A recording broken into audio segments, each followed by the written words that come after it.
Hey book fam, here are my top reads of 2026 so far. Let's start with the physical books. First up is Kin by T.R.E. Jones. I love a book with layers, y'all.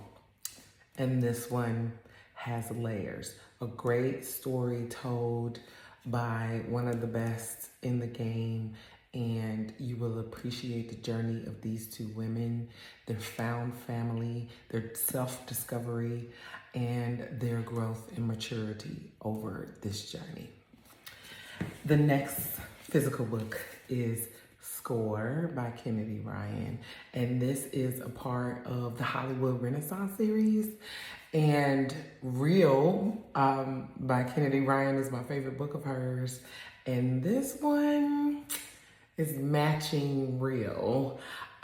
This book was just a chef's kiss on relationships and the length of time that sometimes they take to develop, the longevity with them, and then also understanding that you deserve, that everybody deserves love.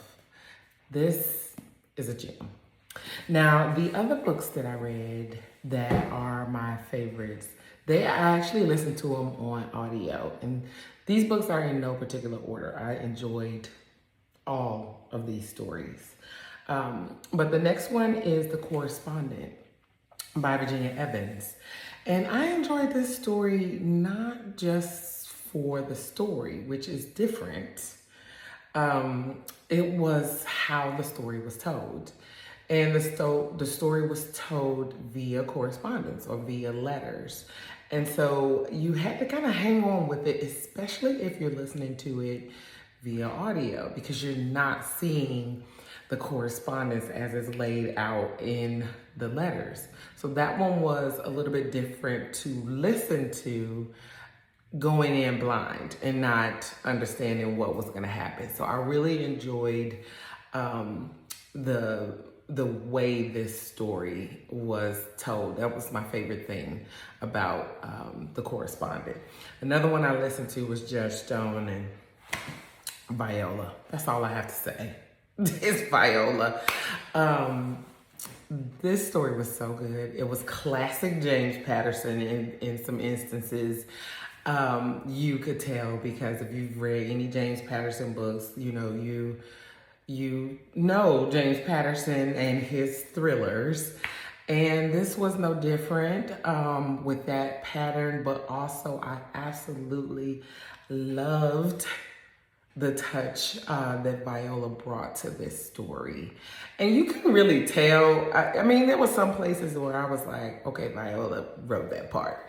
But it was very smooth, and so it was not jagged at all, where you're like, okay, Viola wrote chapter 1 and James Patterson wrote chapter 2. It was not like that at all. It was very smooth.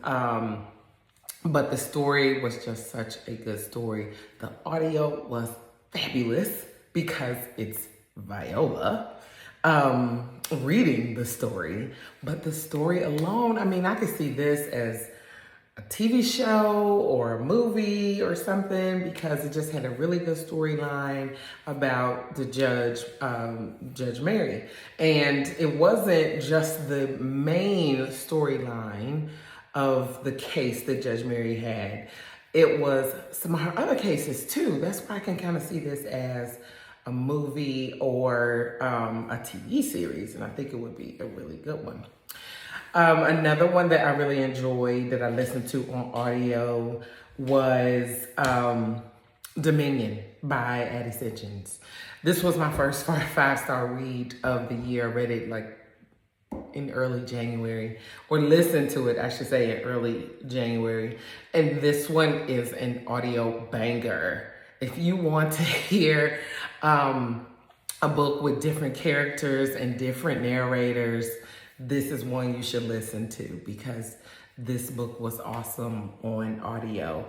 And my other book that I enjoyed that's on my list, and it's probably my favorite book of the year so far, which is a surprise because I did not expect that going into this book. It's Keeper of the Lost Children by Sadika Johnson. I absolutely love this book. I love this book. All the emotions. It's historical fiction and it's told in the time of World War II. And I'm not very, very familiar with World War II as far as historical fiction stories go. I've listened to only maybe one or two. And so I was going into this one not exactly sure what this was going to be about or if I would be really interested because I normally am interested in historical fiction that is in the Reconstruction era or either early 1900s. And listening to the World War II story with Keep of the Lost Children was just a phenomenal experience. It took me through all the emotions. It had three people. It was basically voiced by three folks, and I wondered how their stories were going to connect and kept wondering how their stories were going to connect.